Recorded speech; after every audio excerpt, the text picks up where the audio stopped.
So ఈ లెక్క ప్రకారం చెప్పండి, ఇప్పటికే మిథున్ రెడ్డి అరెస్ట్ ఎప్పుడు అన్న డిస్కషన్ జరుగుతున్న నేపథ్యంలో సరే ఆయన సుప్రీంకోర్టు ఎంతో కొంత ఇది ఇచ్చింది. నెక్స్ట్ ఉన్న ప్లేస్ జగన్మోహన్ రెడ్డి అరెస్ట్ కాబోతున్నారు లిక్కర్ స్కామ్లో. రాష్ట్రంలో ఎప్పుడు కని వినిరగని నేను మొదటి నుంచి చెప్పాను, అలాంటి ఒక స్కామ్. దానికి కర్త కర్మ క్రియ ఎవరైతే మనం మాట్లాడుతున్నట్టుగా రాజకేష్ రెడ్డి అయితే ఈయన మొత్తం నడిపించింది జగన్మోహన్ రెడ్డి కాబట్టి ఈయన కూడా జైల్లోకి వెళ్ళబోతున్నాడు. ఈ రోజు రేపు అరెస్ట్ అన్న దాని మీద ప్రతిరోజు ఊహాగానాలు నడుస్తున్నాయి. సో మీ ఉద్దేశం ప్రకారం లేదా మీకున్న ఎక్స్పీరియన్స్ ప్రకారం జగన్మోహన్ రెడ్డి అరెస్ట్ అవుతారా, అవరా? అవుతే ఏంటి పరిస్థితి? నో. ఎందుకంటే ఈ కేస్ డీటెయిల్స్ ఇన్ని చూసిన తర్వాత కేస్ డైరీస్లో వాళ్ళు మహా అంటే అక్కడ ఉన్న డేటాని తీసుకొని ఇన్వెస్టిగేషన్ చేస్తారు. హీర్ అండ్ సేనో కో అక్యూజ్డ్ కన్ఫెషన్ స్టేట్మెంట్స్ మీదనో సబ్స్టాన్షువల్ ఎవిడెన్స్ లేకుండా కొలాబరేటివ్ ఎవిడెన్స్ లేకుండా వాళ్ళని అరెస్ట్ చేస్తే నాకు తెలిసి న్యాయస్థానాల మీద బఫన్లు అవుతారు. ఎందుకంటే ప్రైమా ఫేసీ కనెక్షన్స్ నెక్సెస్ లేకుండా ఎలా అరెస్ట్ చేస్తారు? క్రిమినల్ జూడిస్పెరెన్సీలో బ్రోకెన్ చైన్ ఇన్వెస్టిగేషన్ జరుగుతుంది. ఇక్కడ ఇది కంప్లైంటే బ్రోకెన్ చైన్స్ ఎక్కడ కనెక్ట్ అవ్వట్లా. మరి కనెక్ట్ అవ్వకుండా క్రైమ్ ఎలా ఎస్టాబ్లిష్ అవుతుంది? ఆల్రెడీ కమిటీ ఇట్స్ డిసైడెడ్ బ్రోక్డ్, మళ్ళీ ఇది కనెక్ట్ చేయాలని తీసుకొచ్చారు, ఇక్కడ కనెక్ట్ అవ్వట్లా. ఎవరో ఏదో చెప్తున్నారు. ఇప్పుడు సపోజ్ చిన్న ఎగ్జాంపుల్ చెప్తాను. ఎక్స్ అనే పర్సన్ వచ్చి లేదు దీని గురించి నాకు అంతా తెలుసు, ఎక్స్ అనే పేరు చెప్తాడు, అని తీసుకొస్తారా? కానీ ఆల్మోస్ట్ అదే కదా, అది బయట జరిగింది పాలసీ మేకింగ్, ఆఫీస్ లో జరగలేదు, క్యాబినెట్ కి సంబంధించిన జరగలేదు కాబట్టి ఇప్పుడు ధనంజయ రెడ్డి అది ఎవరు చెప్పారు? ఇప్పుడు పార్ట్ ఆఫ్ ఇన్వెస్టిగేషన్ లో వాళ్ళు మాట్లాడుతున్న మాట అదే కదా. విజయసాయి రెడ్డి చెప్పిన మాట కూడా అదే. అది నేను అదే అంటున్నా. When Vijayasai Reddy knows he is first biggest culprit. Reason ఏంటంటే when you know one illegality is going on, Article 51A, you are a CA and as well as you are MP. You know very well, right? The Constitution. Knowing very well, doing on a mistakes, doing on a fraud, you did not bring to the notice of the competent authority. That means you are a biggest culprit. Okay. You cannot be turned into the witness. Knowing very well, getting the benefits, enjoying the power. After lapsing of the power, you are coming and saying that, confessing that, I know this thing. Then you are a beneficiary. You are also be part of a culprit alike. కానీ మీరు చెప్తున్న దానికి కొన్ని ఇన్సిడెంట్స్కి నాకు connection కుదరట్లేదు. అంటే ఒకటి YS Vivekananda Reddy హత్య కేసు, నేనే చంపాను అని చెప్పిన వ్యక్తి ఎవరు చంపారో చెబుతాను అని చెప్పి ఆయన ఏమంటారు సాక్షిగా మారినప్పుడు ఆయన్ని ఫ్రీగా వదిలేయడం కానివ్వండి, ఇప్పుడు ఆయన హ్యాపీగా లైఫ్ ఎంజాయ్ చేస్తున్నారు, అందరికి ధమ్కిలు ఇస్తున్నారు, ఇవన్నీ మధ్యలో తర్వాత కేసెస్ అవి మనం ఇష్యూస్ చూస్తూ వచ్చాం. ఆ మధ్యలో స్టార్టింగ్లో మాట్లాడిన వాళ్ళ ఫ్యామిలీ కూడా ఇప్పుడు ఎవరైనా మాట్లాడట్లేదు. మేబీ వాళ్ళకి న్యాయం జరుగుతుందన్న నమ్మకమో లేకపోతే గత ప్రభుత్వంలో న్యాయం జరిగేది కాదన్న ఒక అపనమ్మకమో అప్పుడు మాట్లాడారు, ఇప్పుడు మాట్లాడట్లేదు. సో అలాంటి దస్తగిరి లాంటి వాళ్ళ కన్ఫెషన్ స్టేట్మెంట్నో లేకపోతే వాళ్ళు మేము సాక్షులుగా మారుతామంటే యాక్సెప్ట్ చేసినప్పుడు ఇప్పుడు విజయసాయి రెడ్డి ఒకవేళ దాంట్లో అసలు నేను పార్ట్ కాదు నాకు తెలుసు అందుకే నేను స్టేట్మెంట్ ఇస్తున్నాను అంటే ఆయన స్టేట్మెంట్ ఎందుకు యాక్సెప్ట్ చేస్తారు? ఒకటి చిదంబరం గారు, we are not in 1960th century, we are not 1917th century. లా చాలా ఎవాల్యుయేట్ అయింది. అప్పుడు కూడా నెక్సెస్ లేకుండా ఎప్పుడు ఏం జరగల. ఎక్కడో చోట సబ్స్టాన్షియల్ నెక్సెస్ అనేది ఉండేది కాబట్టే మోటివ్ ఎస్టాబ్లిష్. అంటే ఇక్కడ ఇంటెన్షన్ అనేది చాలా ఇంపార్టెంట్. నెక్సెస్, ఇంటెన్షను, మైలిషియస్ ఇంటెన్షను, మెన్స్రియా, యాక్టస్రియా చాలా ఇంపార్టెంట్. అంటే ఇప్పుడు ఈయన సపోజ్ ఒక వ్యక్తిని, అది సుపారీ అంటాం మనం బేసికల్గా.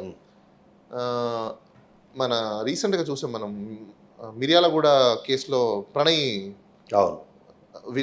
హత్య కేసులో సుపారీ వాళ్ళ నాన్న ఇచ్చాడు. ఇప్పుడు వాళ్ళు చంపారు సపోజ్. ఇప్పుడు అతను ఎవరు చంపారో నేను వచ్చి చెప్తాను అనడానికి అక్కర్లేదు, అక్కడ సుపారీ వచ్చేసింది, డైరెక్ట్ కనెక్షన్ ఉంది. ఇప్పుడు కనెక్షన్ లేదనుకోండి, ఎవరో పేరు చెప్పారనుకోండి, ఎలా ఎస్టాబ్లిష్ చేస్తారు మీరు ఇతను చెప్పారని చెప్పేసి అని? No evidence. లా ఏం చూస్తుంది? If there is evidence, direct or indirect or substantial or collaborated evidence, then fine. లేకుండా ఎలా?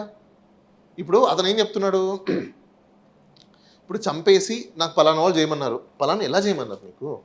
సమ్ క్రిమినల్ లాలో ఎప్పుడు క్రిమినల్ జూరిస్ప్రుడెన్స్లో ఎప్పుడు కూడా క్రిమినల్ చైన్ ఎప్పుడు కూడా ప్రతి డాట్ కనెక్ట్ అవ్వాలి.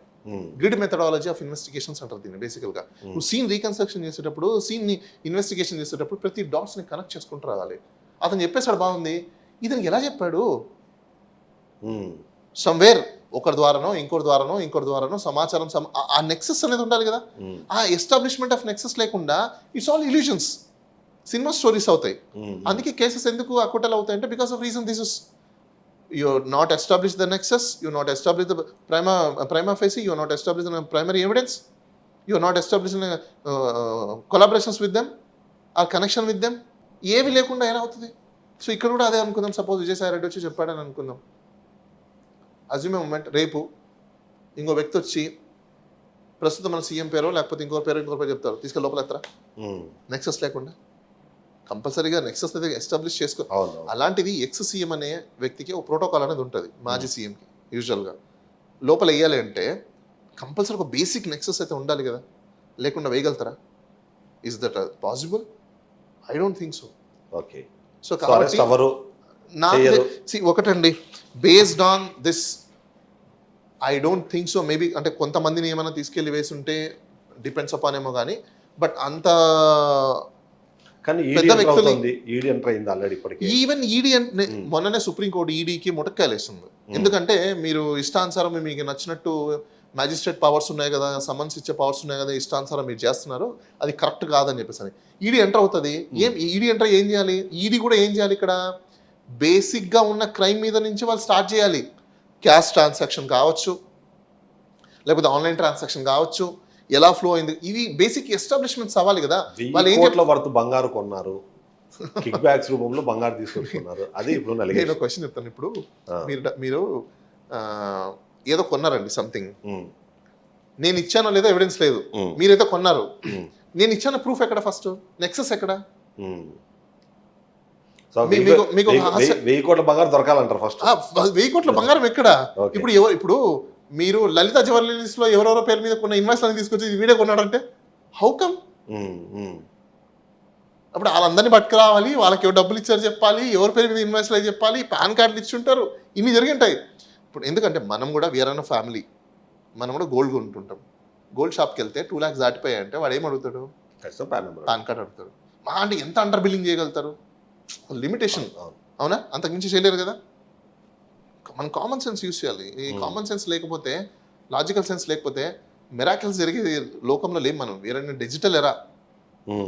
I always appeal, we are in digital era. Transparent ఎరాలో మనం ఉన్నాం. ఒకప్పుడు అయిపోతుందంటే ఇల్యూషన్స్లో చెప్పేస్తున్నారు, అయిపోతున్నాయి. కథలు చెప్తే నమ్మేవాళ్ళు. ఈ రోజు కథలు చెప్పేంత సినిమాలు ఎవరు నమ్మడానికి రెడీ లేరు. మీకు హాస్యాస్పదం ఇంకోటి చెప్తాను మీకు. రీసెంట్గా మనకు పిఎస్ఆర్ ఆంజనేయులు గారిని అరెస్ట్ చేశారు. ఆ అరెస్ట్ చేసిన కేసులో వాదనలు జరిగేటప్పుడు ఆయన మీద ఉన్న మేజర్ అలిగేషన్స్ ఏంటి అంటే, సీఎం క్యాంప్ ఆఫీస్లో ఈయన ఉన్నాడు, ఈయన మొత్తం కర్మకర్త క్రియ మొత్తం ఈయన చేశాడు, ఈయన పట్టు చేసేసాడు అన్నది స్టోరీ. సీఎం క్యాంప్ ఆఫీస్లో ఈయన ఉండకుండా పక్కన వాళ్ళు ఉంటారా? Common sense. ఈయన పని ఏంటి? ఇంటెలిజెన్స్ అన్న తర్వాత సీఎంతోనే మాట్లాడాలి. సీఎం ఈయనకి ఇంకేం పనులు ఉండవా? ఇదొక్కటే, ఆ జతాని కేసు ఒక్కటే మాట్లాడుకోవడం ఈయనకు పని. నాకు నిజంగా నవ్వొచ్చింది. ఏంటి మరి ఇంత వేగ్గా ఈ విధం దానికి రిమాండ్లు ఇస్తున్నారా? సుప్రీంకోర్టు, హైకోర్టు కేటగిరికల్గా నెంబర్ ఆఫ్ టైమ్స్ చెప్తుంది, డోంట్ గివ్ మెకానికల్ రిమాండ్స్ అని చెప్పేసి. ఇంకొకటి, అరెస్ట్ చేయాల్సిన దానికి మోటివ్స్ నేను చెప్తాను చూడండి మీకు. ఒకటి, ఎవిడెన్స్ని ట్యాంపర్ చేయడం, విట్నెస్ని ఇన్ఫ్లుయెన్స్ చేయడం, లేకపోతే అబ్స్ట్రక్షన్ ఆఫ్ ఇన్వెస్టిగేషన్ చేయడం. ఈ 3. ఈరోజు అలాంటి పరిస్థితుల్లో ఉందా నిజంగా సమాజం? ఖచ్చితంగా లేదు. ఆయన అన్ని నెలలు బయట ఉన్న వ్యక్తి, ఒక బ్యూరోక్రాట్, ఒక పోలీస్ ఆఫీసరు, అది కూడా అడిషనల్ డీజీ క్యాడర్లో ఉన్న వ్యక్తి పారిపోతాడా? అరెస్ట్ ఎప్పుడు చేస్తారు? ఈ అక్యూజ్ని ప్రజెంట్ చేయలేమేమో అన్న భయంతో చేస్తారు జనరల్గా. ఆయన మీ డిపార్ట్మెంట్లో ఉన్న వ్యక్తి దొరకకుండా పారిపోతాడనే కాన్సెప్ట్ ఎక్కడి నుంచి వచ్చింది? అసలు మెజిస్ట్రేట్ ఎలా యాక్సెప్ట్ చేశారు? I'm really shock.